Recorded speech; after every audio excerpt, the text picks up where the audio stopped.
Today we're gonna be watching another video by Veritasium. We have watched I think so 1 or 2 videos before from their channel and I really liked those. But yeah, we're gonna watch another video. It's kind of a latest, not a latest, but kind of new video. But yeah, it's called, you guys already saw the title. The name is How Do QR Code Works? And let's see how they really work, and this you can say editor, or you can say the guy who from the Veritasium did build his own QR code to find out that does it really work. So yeah, we'll see in this video and how to really work. And I also really want to know how, I kind of know how do they work, but let's see if they really go deep into and see how they really work. When QR codes first came out, I thought they were awful, never going to catch on. This is a flowchart from the time that really resonated with me. The problem, as I saw it, was that QR codes are ugly, and they mean nothing to people. I would rather just see a website or a word that I could Google. That's actually true, not gonna lie. Yeah, whenever you see QR code, you're like, whatever, but it's better to write your name or something, or something in words, than just putting a QR code, because it's like that's kind of useless, so that's why I think so you should write your website. But I think so QR codes are becoming very kind of normal these days, so QR codes are a language for machines, and I am a human. But I was wrong. QR codes obviously turned out to be so useful that they are now ubiquitous, used in everything from tickets to restaurant menus and advertising. That's true. In some countries, they're the most common way to exchange money. Yes, that is so true. And in China, QR code is, you cannot go, you cannot spend one single day without scanning any QR code, Anywhere you go, anything you do, anything you want to buy, anything you want to sell, anything, anytime you want to send money to somebody, anything like that, you have to scan a QR code. And the story of QR codes is a very human one. The origin of these checkerboard patterns actually dates back to our first efforts at digitizing information. In 1825, there was a renowned painter who lived in New Haven, Connecticut, with his wife and 2 kids. His big break came one day when he was invited to paint a portrait of the Marquis de Lafayette, a hero of the American Revolution. Okay. Even though his wife was expecting their 3rd child any day, the opportunity was too good to pass up, and he hastily set off for Washington, D.C., where Lafayette was waiting. There, the painter wrote to his wife describing his first meeting with Lafayette, signing off with the words, "We'll write again soon. Love to all the children. In the greatest haste, but with the same ardent affection as ever, thy loving husband." After a few days with no reply, a courier delivered a letter which said his wife was ill after childbirth. Oh. Worried, the painter rushed home. He traveled by horse and wagon day and night, managing to arrive back in New Haven in several days. But it was far too late. His wife had died. Not only that, he had missed the funeral. Her body was already buried in the ground. The painter's name was Samuel Finley Breeze Morse. That's a From short that day name. forward, Morse set out to find a faster way to communicate over long distances. He got a job at New York University where he attended lectures on electricity, a rapidly developing field at the time. He was an electrician. In 1836, along with Joseph Henry and Alfred Vail, he devised a machine that could send electrical pulses along a wire. This was not the first electric telegraph, but it was the simplest. In the UK, another team had set up a series of circuits to move 5 magnetic needles to point at letters and numbers. Morse's system required only a single circuit, but the simplicity of the apparatus demanded a cleverer method of encoding information. It's all about coding. On the circuit, you could send QR short code, or long pulses. Morse turned these into dots and dashes.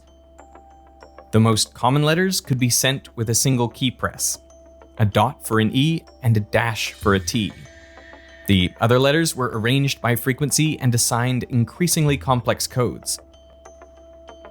These symbols were meant to be printed at the receiver on a paper strip, but operators soon realized they could recognize the letters just by the sound. Oh. This sped up the rate at which information could be sent and received. So Morse code became an international standard for rapid messaging. Widely used in the military, maritime communications, and aviation. Like, so you can use it without saying something, without saying, like attack or anything like that. You can just use the Morse code or those tones you hear. No. So it's kind of hidden. It's not the enemy does not know exactly what you are trying to say. So yeah, I feel like that's a really good idea. Firstly, recognized distress call, SOS. What does it stand for? Nothing. It just happens to be easy to send and recognize in Morse code. Morse code revolutionized communication, but in the next century, it would transform a totally different industry. In the late 1940s, Bernard Silver was an engineering student at Drexel University in Pennsylvania. One day, he overheard the president of a local supermarket chain asking the engineering dean to find a way to speed up the checkout process. Oh. At that time, cashiers had to type in each item and its price by hand, a process so tedious and repetitive that many cashiers had developed carpal tunnel syndrome. So like, of course, yeah, at that time they had to do all that, but now you just, scan the barcode, you can say, on the item, and all the information goes into the computer. I get it. Silver told his friend Norman Joseph Woodland about the problem, and together they began experimenting. Okay. After several false starts, Woodland moved down to Florida. One day, on the beach, he drew some dots and dashes of Morse code in the sand, something he was very familiar with as a Boy Scout. He recalls, "I just extended the dots and dashes downwards and made narrow lines and wide lines out of them." And thus, the first barcode was created. From this humble beginning evolved the Universal Product Code, or UPC barcode, capable of storing a simple string of 12 numbers. It's read by scanning a laser across it and checking how much light is reflected to read the black and white lines, essentially as dots and dashes. Oh, okay. Interesting. Okay. A pair of vertical lines are placed at the beginning, middle, and end to ensure the scanner reads the code properly. The code is divided into left and right halves.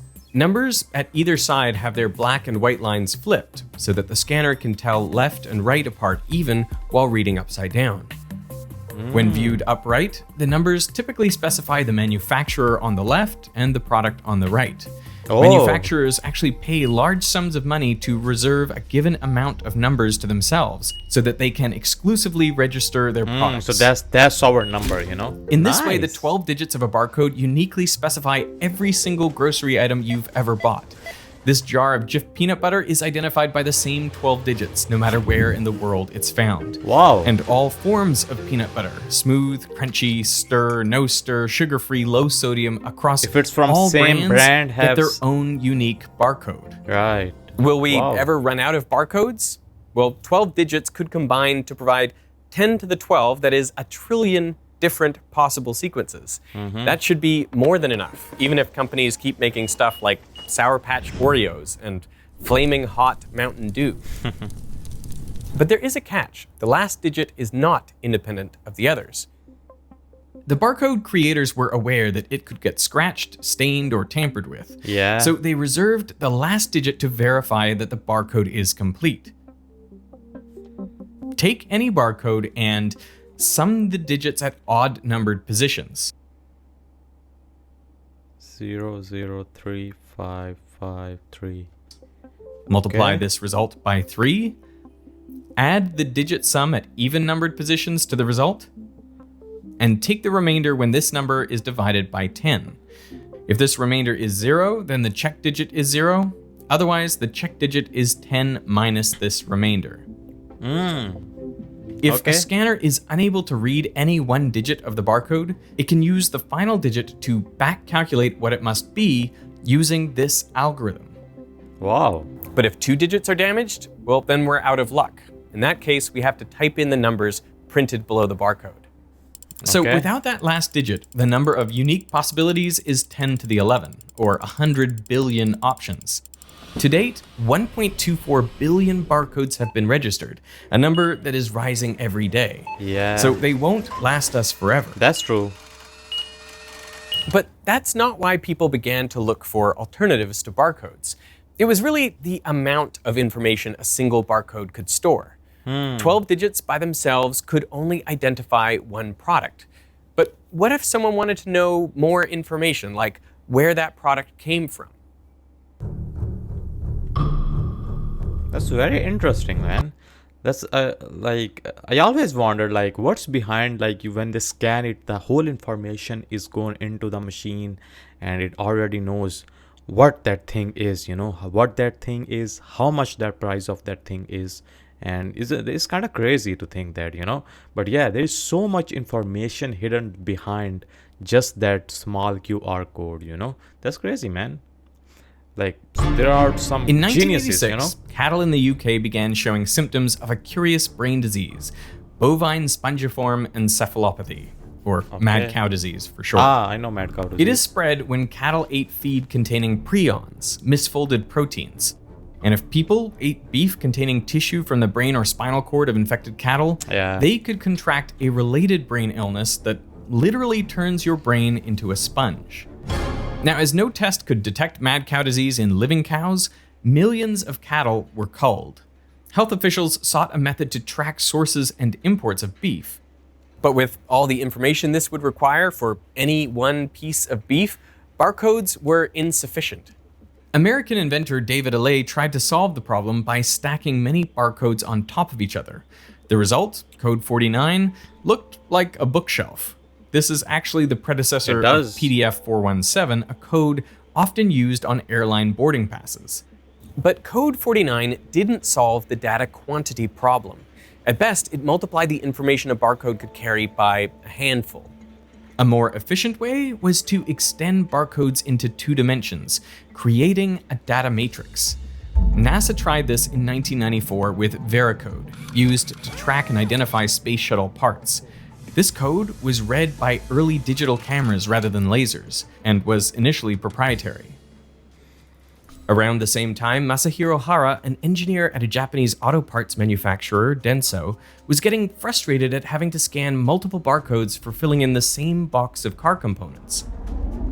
そうですね。それと自動車の工場で油を使うので、バーコードが油で汚れると読めなくなるんで、そうすると作業者がキーボードでデータを入力しなければならないので、さらに作業者の負荷がかかるようになってたので。Hara set out to develop an alternative on his own. He took inspiration from an unusual source. 囲碁というのは基本的に石をその線と線の交点に一応置くんですけども、多少ずれ In real life, I think so. This board thing they are placing this dice kind of thing you can say on is a kind of Korean game. Like it's like a really popular Korean game. I have seen in few dramas like actors will play this. It's not really just for a barcode, but in this video they are using it ずれ to て show も我 kind 々 of a やってる人 barcode 間と thing. してはどこに置かれてるか分かるってことで、それで囲碁をやってる時に Yeah, go. こういうマトリックスのコードで読めるということを考えて白黒のマトリックス上に配置することにしました。The God's To idea from understand this how game, you information can is say. stored in a QR code, I am going to build one myself in the way Masahiro Hara first conceptualized it, Okay. with a Go board. I have the usual black and white stones. Yeah. White represents 0, black represents 1. And we're going Okay. to encode the link to our YouTube channel on this board. Oh. So the first step is to convert www.youtube.com/veritasium into ones and zeros. And we'll do that using byte encoding. Byte encoding uses ASCII, which itself has roots in Morse code. Every character is assigned a number from 1 to 256. Then we convert the ASCII decimal into its binary form. Since 256 is 2 to the power of 8, we can use the 8 binary bit combinations to represent all ASCII characters. These 8 bits make up 1 byte of information. The letter kinda W lost, is but assigned okay. the ASCII decimal 119, or 011101111. Doing the same for all characters in www.youtube.com/veritasium, this is what the string looks Because like. each in letter binary. have their own barcode, own numbers. This so is they 26 combine characters it, long, so it takes up 26 bytes of information. That's too much. Now, our board is 25 by 25. This is known as a version 2 QR code. But there are many different sizes, all readable by your phone camera. Hara's version 1 QR code was 21 by 21, and the largest version today is 177 by 177. Wow. That is large enough to hold 3 kilobytes of information. Wow. Just 26 of these would have been enough to store all the information Apollo 11's computer needed to send humans to the moon. wow. One programmer even coded up a computer game, Snake, into a version 40 QR code. Damn. That's crazy The how much region around the information they QR can code hold, must be man. empty and of uniform color. This is the quiet zone. A distinguishing feature of QR codes is the 3 square patterns in the corners. These position squares allow the reader to identify the orientation of the Yeah, I always notice that why this QR code have some kind of squares in the in corners, you know, so like this he have put those stones like that. So they Code. have to have those, huh? Now, almost all QR codes also have a 4th square in the last corner, but it's smaller and hence trickier to spot. Okay, okay. This is the I alignment see it. pattern. It's used to rescale the QR code when it's read from varying distances or from crazy oblique angles. Oh, okay. The relative size and distance of the alignment square with respect to the position squares allows the software to rescale it into a proper square. Wow, that makes so much sense, man. Because, bro, I scan QR codes almost every day, and so many QR codes every day, you know, scan them. And yeah, so it makes sense because sometimes you scan the QR code from far and little weird angle, you know, and it just your phone like zooms in and makes the QR code like straight. And it can, even if you get from a weird angle, if you try to, you know, use your cell phone camera from weird angle and scan it, it does work. So that thing in the on the right bottom is kind of helping to track those 3 other squares in other corners. Okay, makes sense, man. Next to the position squares are plain white strips that isolate them from the rest of the code. And these are timing strips, zebra pedestrian crossings which connect the top left position square with the other 2. Okay. Every Oh, QR okay. code has these alternating strips. You should look out for them. Okay. QR codes of all sizes visibly look the same, so this tells your phone which version it is. Yeah, I see them. I see those kind of zebra crossing, you can say, you know, black, white, black, white, black, white. Like it's going from one square, then straight to the other one. Okay, nice. And therefore, how much data to expect. If there are 5 alternating squares, it's version 1. If there are 9, it's version 2, and so on. And next to those are format strips that contain rules for how to scan the code. I'm placing redstones in the space they occupy for now. There is another feature every QR code has. This 1 pixel adjacent to the bottom right position square, it is always dark. I asked Hara-san if it had any special significance, but he said no. いや別に黒か白かどっちか決めるときで玉は黒にしたという意味ですね。All of this remaining space is for data storage. Okay. Data inside a QR code always starts at the bottom right corner. Okay. Here, the first 4 squares carry 4 bits that specify the data format.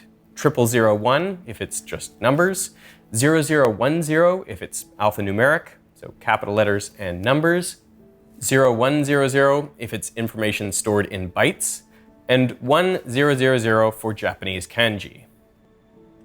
The following 8 bits are used to indicate the number of characters in our message. So since we have 26 characters, that should be 00011010. Okay. Next, we start arranging our bytes for youtube.com/veritasium, starting in 8-bit 2-column cells. They follow a zigzag pattern that snakes its way to the top left. Within Okay, each so cell that right to represents a left. byte, the most significant bit, corresponding to 2 to the 7, is at the bottom right, and the least significant, or 2 to the 0, is at the opposite end. 01110111 for W will hence be filled like this. And we'll follow along with the rest. Once we fill in the bytes for www.u, we encounter the alignment pattern after 4 bits. To put in the next t, we simply bypass it and do the same for any of the other fixed regions of the code. Thus, we keep filling in our data in the same zigzag pattern.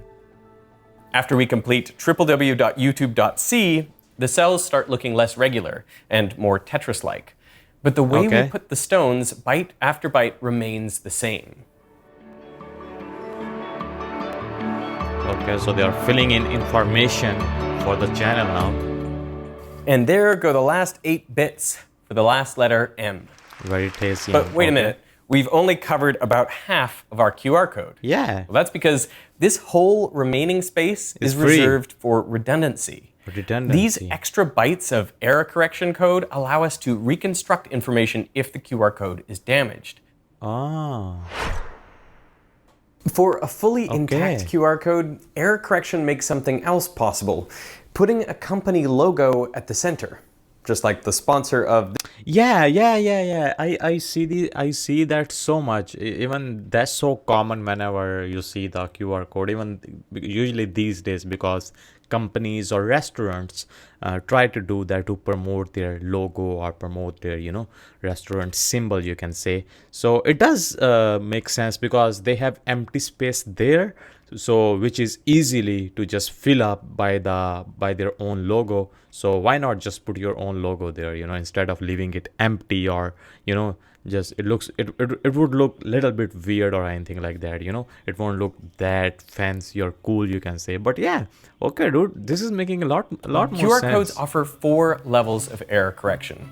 Low, which can still be read with 7% of the code By the way, now we are watching why damaged QR code still works. missing. Medium, which can handle 14%, quartile 25%, and high up to 30%. This means a QR code could still be read properly even with nearly a third of it missing. Higher levels require more space for error correction. So knowing how much of the code is error correction is vital. This information is protected in 2 ways. First, the level of error correction is indicated in the format strip, which is present identically in 2 places. The simplest way to avoid errors is to duplicate the information. Here we'll choose the M level by placing 1 blue and 1 yellow stone here at the top left. So what if this part gets damaged? We have a copy in the second format strip starting at the bottom left. Yeah. The format strip contains 3 more bits of important information that we'll get to later. So for now, I'm just going to put down 3 blue stones in both copies. Okay. But what about all the rest of the format strip? Well, this is the second layer of protection. These other 10 bits are all just designed to correct mistakes in the first 5 bits. So how does this work? Let's say I only wanted to communicate 2 levels of error correction to you. Low or high. If one of the bits flips in transmission to 01 or 10, it's easy to know that an error has occurred, but no way to know which the original message was. An easy way to fix this is to add another bit, so 000 for low, 111 for high. Now, these are at opposite ends of a cube, and hence they are further apart. If you then receive 011, it's more likely that the intended message was 111, so it's easy to correct. In this scheme, the only allowed code words are 000 and 111. Yeah. The rest act as disallowed buffers to indicate errors in transmission. Okay. The allowed code words should be as far apart as possible. Here, they are 3 vertices apart. Yeah. This is known as the Hamming distance, after Richard Hamming, who pioneered the field of error correction. Okay. For a Hamming distance of n, you can correct up to n-1 over 2 errors in a binary string, so 1 bit flip in the previous example. So back to the 5 bits of our format string. If I only wanted to communicate all zeros or all ones, I could place them at opposite corners of a 5-dimensional hypercube.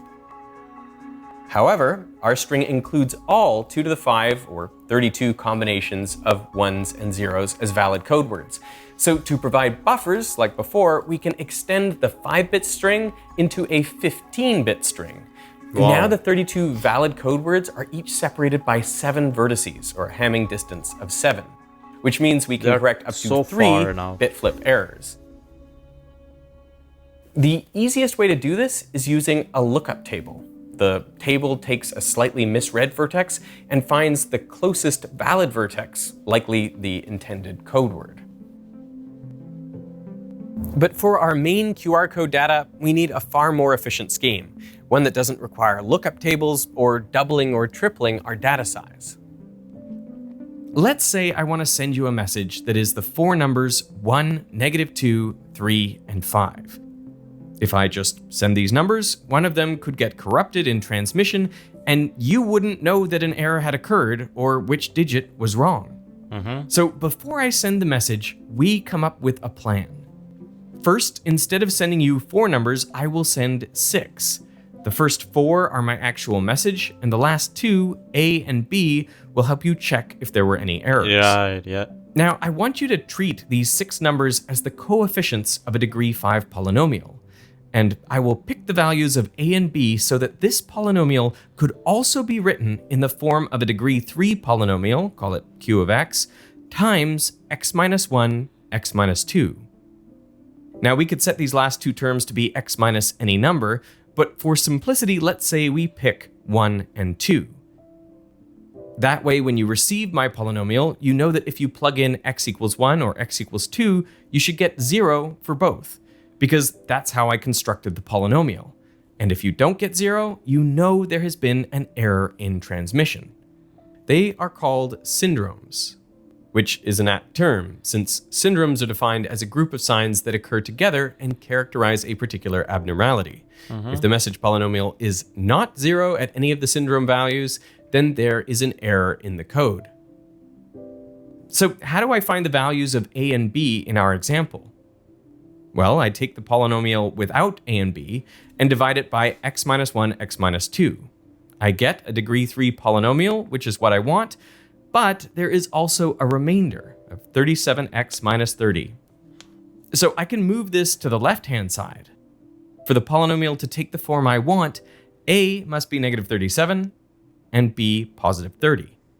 So I send the message 1, negative 2, 3, 5, negative 37, and 30. Okay. You can plug in x equals 1 and x equals 2, and if you get 0 for both, you know the message was sent correctly. But what if there was an error in transmission? Say at position 4, the number has changed to a 6. Well, now if you evaluate at x equals 1 and 2, it won't be 0. The polynomial is no longer 0. Right. To figure out where the error occurred, one at a time, you set each coefficient to be a variable. Then find the value of that variable, setting the polynomial equal to 0 at x equals 1. You repeat this for x equals 2. And what you find is that the 2 values are different. This indicates that the second coefficient was not the error. You find the same for all the other coefficients except when you reach the one where the error occurred.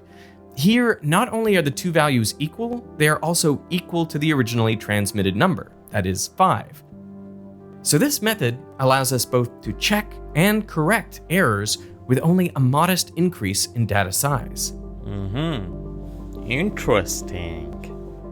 This is a toy example of a Reed It's Solomon not that error easy. correcting code, developed by mathematicians Irving S. Reed and Gustav Solomon in 1960.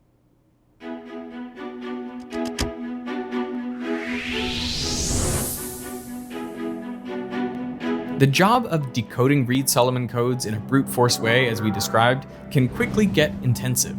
Okay. In fact, as the Voyager spacecraft floated into the outer solar system, NASA engineers knew their signal-to-noise ratio would get incredibly small. But the promise of Reed-Solomon codes was such that they put an experimental encoder in before launch, wagering that smarter encoding algorithms would follow in the next decade. And that's exactly what happened.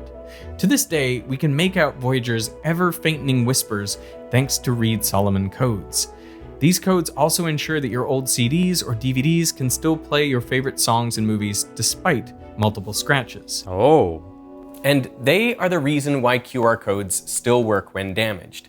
In a QR code, the entire data, starting from the data type, character length byte, our message bytes, and final padding are laid out in a line and converted back into ASCII decimals. Right. Fitting a high-degree polynomial using these can easily make the coefficients blow up. Hence, Reed-Solomon encoding uses finite field arithmetic, Galois fields, to obtain the error-correcting terms. These converted back into binary are used to fill out the rest of the QR code. Makes sense. And there we have our complete QR code. But why can't we scan it yet? See how these regions here appear uniformly white and black? Well, sometimes the encoded data can insert plain patterns and blank spaces just by chance. These can confound the readers, which expect to see a noisy checkerboard. They think maybe it's a big damage patch, or maybe it's not a QR code at all. But there is a way to fix this. Remember the 3 blue stones I put in for masking in the format string? Well, they specify one of 8 ways to reshuffle the appearance of our QR code pixels to make them seem truly jumbled. Now, this particular mask says, flip the pixels so white becomes black and black becomes white for every 3rd column of data. But this does not apply to the functional elements of the code. They remain unchanged.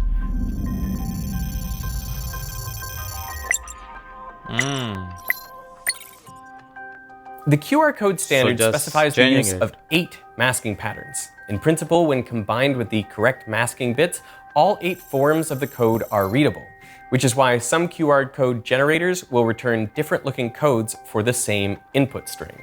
But which one works best? Yeah, which one? Well, every continuous or bad patch adds points, and each mask gets assigned a score. The mask with the lowest score at the end wins. It's easiest for any reader to scan. For our handmade QR code, I'm going to use the simplest mask. Okay. And now we have a working QR code. Try it out. Let me scan it. Let's try. I got my camera open. Wow. It's open. It does work. Cool. The moment of truth. It worked. You know, going through this exercise crazy, made me dude. realize again why I hate QR codes. They are not meant for people. I made all kinds of mistakes while I was trying it's to put not down easy, these black man. and white stones. Yeah, This flipping really was hard kind of to yeah, get this perfect. I guess it didn't have to be perfect, but it had to be close enough. But W, man. All right. Initially, QR codes had only industrial uses. 評価されたんですけども、会社の上司としましてはやっぱりこれが社会に通用するかわからないということで、まだそこの時にはなんですかね、上司としてはこのプロジェクトが成功したと思ってなかったので。But it wasn't long before the value of their data storage capacity was realized. In 2002, mad cow disease resurfaced in the UK. 179 people died from eating contaminated beef, and people panicked. They wanted to know exactly where their meat was coming from and how it was stored before it reached the supermarket. Okay. This time, the QR code was available to help. It was one of the first instances where the curious checkerboards started to appear in common use. But why are QR codes so successful? There are plenty of other 2D matrix codes out there. Well, one reason is that Denso Wave decided not to exercise patent rights on QR codes. そうですね、私個人としてはやっぱりエンジニアなもんですから、自分の発明した QR コードが、世界中で使ってもらう方 W man, が、 you know? 嬉しかったんで、いわゆる、特許をオープンにしたっていうのは、私も結果として Yep. QR コードが It's こ so こまで popular, 広がったので、正解だったと思うし、良かったと思います。Denso instead opted to monetize and sell QR code scanners. Of course, with the rise of smartphones, most people would soon carry a QR code scanner in their pocket.